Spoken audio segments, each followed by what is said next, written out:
Herzlich willkommen zu einem neuen Video. Heute zeige ich euch ein schnelles und einfaches Rezept für einen leckeren weiße Bohneneintopf mit würziger Tomatensauce. Dafür als erstes eine große Zwiebel abziehen und fein hacken. Außerdem 2 bis 3 Knoblauchzehen ebenfalls abziehen und fein hacken. Und dann habe ich hier noch ein kleines Stückchen Ingwer, schälen und danach ganz fein würfeln bzw. hacken. Wenn das erledigt ist, eine große Pfanne mit einem guten Schuss Öl erhitzen.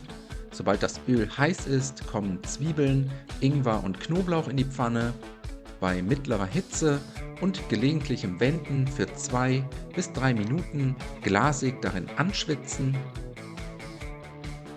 Währenddessen kümmern wir uns noch um die restlichen Zutaten. Da habe ich einfach etwas Suppengemüse hergenommen, ein kleines Stück Knollensellerie in kleine Würfel schneiden, außerdem etwas Lauch längs halbieren und in feine Streifen schneiden und zum Schluss noch eine große Möhre schälen und ebenfalls in kleine Würfel schneiden.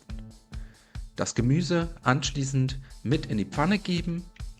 Alles für weitere 4 bis 5 Minuten bei mittlerer Hitze anbraten, dabei gelegentlich umrühren.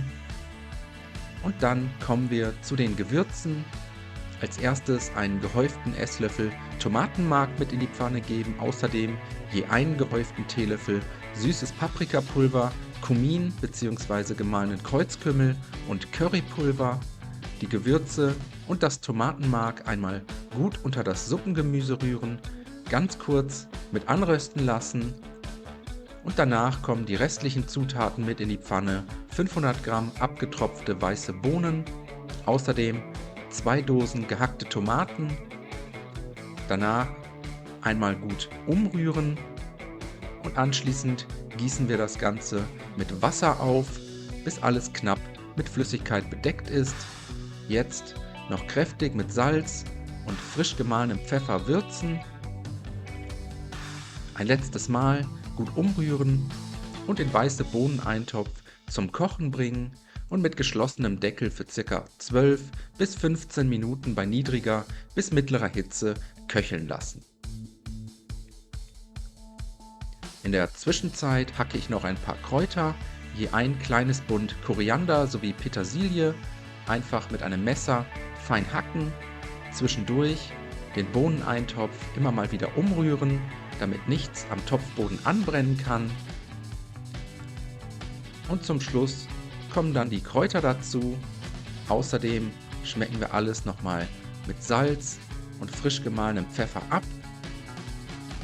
Ein allerletztes Mal gut umrühren und dann sind wir auch schon fertig.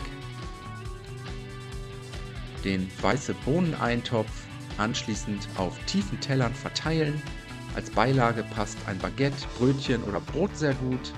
Kurz vor dem Servieren noch etwas frischen Zitronensaft darüber träufeln und dann wünsche ich euch einen guten Appetit. Ich hoffe, euch hat das Video gefallen.